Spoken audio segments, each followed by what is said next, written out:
Their cash income might amount only to a few pounds a year, but they lived.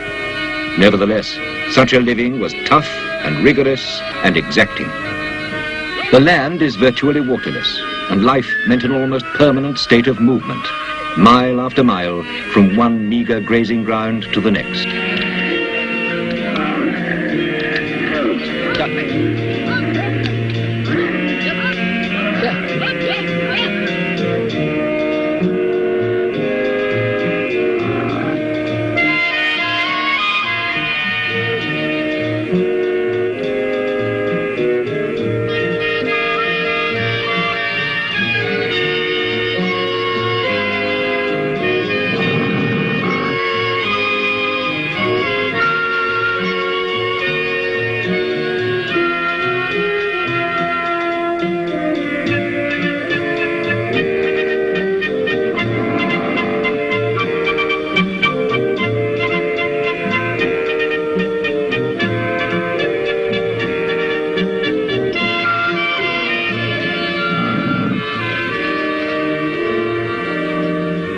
To the Bedou of the desert, with his ancestral memories of tribal traditions, an approaching stranger must always be identified and proved to be a friend. Only then will be exchanged the greetings, the salutations, and the passing on of news.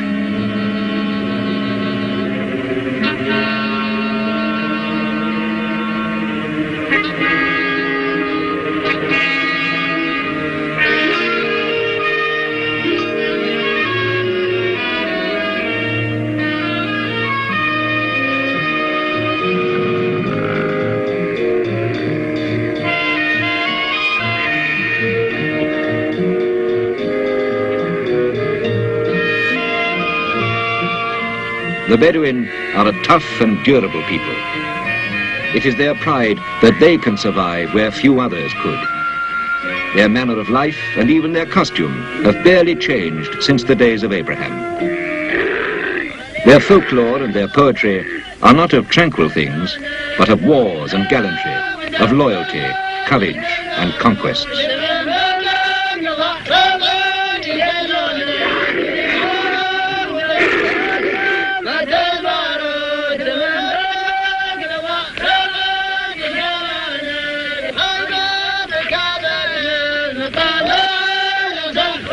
Water is scarce in the desert.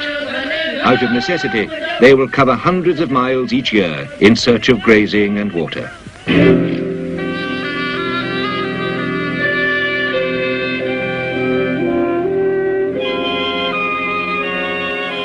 After the Second World War, the oil prospectors came back to the Gulf. Fields for development had already been established in Kuwait and neighboring Qatar.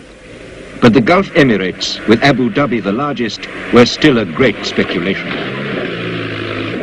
In 1949, after long surveys and tests, an oil company began to drill the desert 80 miles from Abu Dhabi town. That same year, the ruler formally declared sovereignty over Abu Dhabi's offshore areas. Then, in 1953, after 2 years of negotiations, he granted a concession to explore 12,000 square miles of seabed off the coast of Abu Dhabi.